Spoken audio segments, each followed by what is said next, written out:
Hi, and welcome back to very special music promotions videos. Today I'm going to talk about something that I actually just found out about.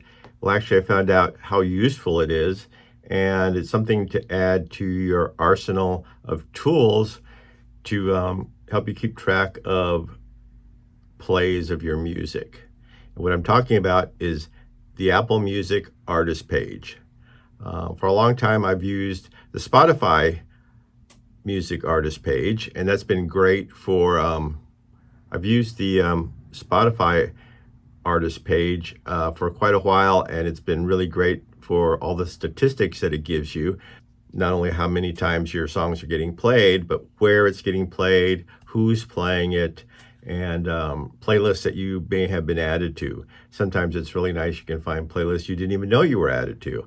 So that's been really helpful, but I've always kind of ignored Apple's tools. Really hard to do anything with in terms of promotion, so it was not a big area for me. I know some artists like to do pre-orders and try to get on the Apple charts, which you can do, but for the most part, my clients have been more interested in their Spotify play and monitoring that, because it gives you much more information to work with.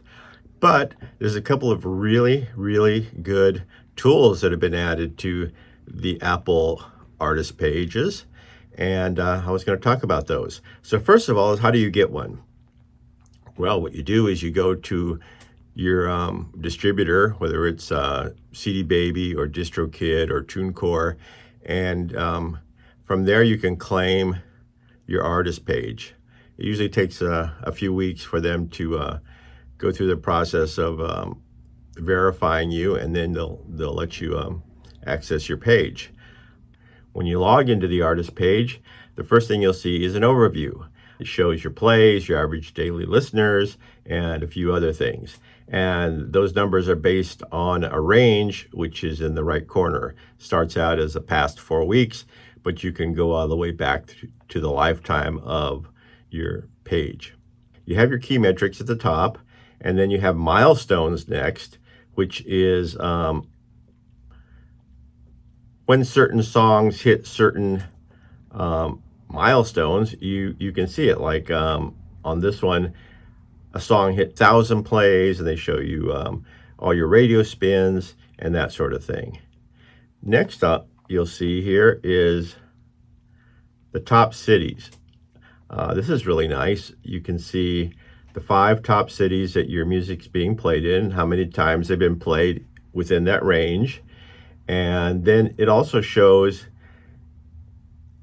all the cities. So you'll see that the top 5 are usually highlighted in blue, and then there'll be another bunch of other little dots that are grayish, but you can click on those and you can see all the other cities that your music's being played from or streamed from.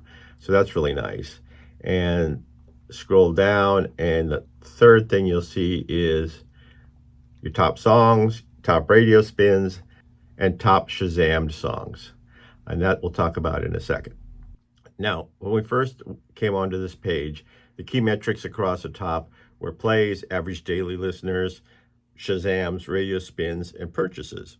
Now, the 2 new things are Shazams and radio spins, and I think this is really nice. In fact, it opened my eyes to some places my artists were getting played or discovered that I didn't even know about. And the first one would be Shazams. Now, I'm sure most of you know what Shazam is. It's the app that lets you find out a song when you're listening to it, on a radio or in a restaurant or bar, and you want to know what a song is. You open Shazam, you hold your phone up, and it will tell you the song and the artist. So finding out that your artist or your own music has been Shazammed is really nice, and it shows the cities that you've been Shazammed in, and you can do it by range, and I think that's really nice because you'll find out which songs are popular. And to me, that's the biggest thing.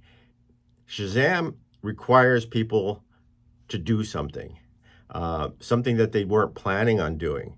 They were sitting somewhere listening to some background music, and a song caught their ear, your song, and they pulled out their phone, they held it up, they discovered you. Hopefully, they went and listened to you later.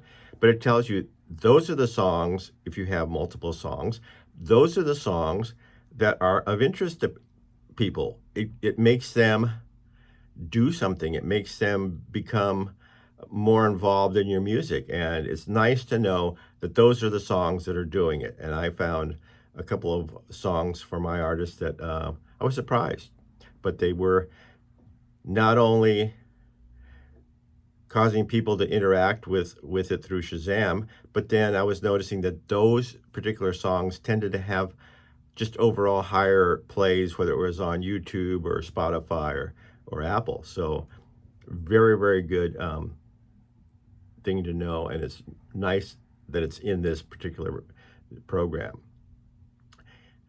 The other thing that's really new and I really like is it shows you radio spins. Apple claims to monitor 40,000 radio stations across the globe and show plays you've received. It's pretty good. I don't know how complete it is. I monitor my artist plays different ways because different services monitor different stations, and it's the same with the Apple. But I was surprised at some of the stations that were on there. Well, first of all, how do you get to that page? Because on the overview page, it just shows your totals, Shazam's radio spins. Well, what you have to do is click on Trends, and in Trends, you do one of the drop-down menus and you find radio stations, and then you find Play By, and you can choose to view play by radio station, play by song, and look at that. And again, you look at it by a range, whether it's the past 4 weeks or the past 6 months, whatever. And you can see where your music's being played and has been played, and how many times it's been played, and which songs have been played. I'm just starting to use this. It's brand new, and it's showed me some stations that I was unaware of that were playing it, particularly online stations. Most of the services I subscribe to show you plays on terrestrial radio stations. That's FM stations, AM stations, Sirius XM. But there are a ton of internet stations that play music, and that market's grown immensely in the last couple of years. And so you'll see a lot of those, and you'll see where you're getting played. So this is a really useful feature, and it's free. You just have to claim it. So I suggest that you go to your distributor, sign up for claiming your Apple Music Artist page, and have some fun. If you like this video, give it a thumbs up, subscribe, hit the bell, and you'll be notified of all our future videos.